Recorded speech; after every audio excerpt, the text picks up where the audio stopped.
Digestion begins with the oral cavity, where teeth mash and grind the food, and salivary amylase, which is created in the salivary glands, break down polysaccharides into maltose or disaccharides. The tongue shapes the food into a bolus and pushes it down the esophagus, and through the esophagus. The epiglottis is a cartilage that covers up the windpipe of the trachea in order to prevent choking. Through a process called peristalsis, the bolus is guided down the esophagus to the esophageal sphincter, which is like a gateway into the stomach. Enterogastrins such as secretin and CCK inhibit peristalsis, which slows down digestion. In the stomach, gastric acid secretion is stimulated by gastrin.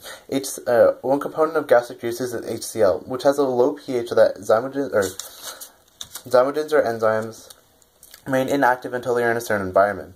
Another major component of gastric juices is pepsin. Pepsin breaks down proteins into polypeptides or breaking peptide bonds, but remains in an inactive state until mixed with HCl. The chyme or mixture of food and digestive juices must pass through the pyloric sphincter into the small intestine, or into the duodenum, which is the first 25 centimeters of the small intestine. The small intestine is lined with villi and microvilli, or brush border cells, to increase surface area and nutrient absorption.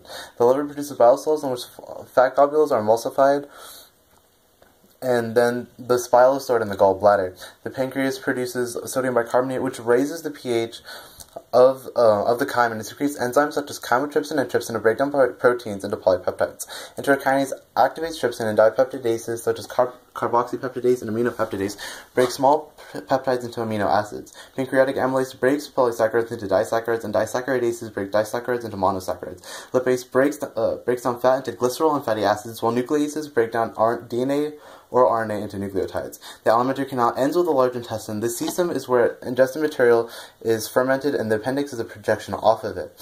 The colon is where water is recovered from the feces, which can contain bacteria and undigested materials such as cellulose. The feces is then stored in the rectum until it can be eliminated through the anus.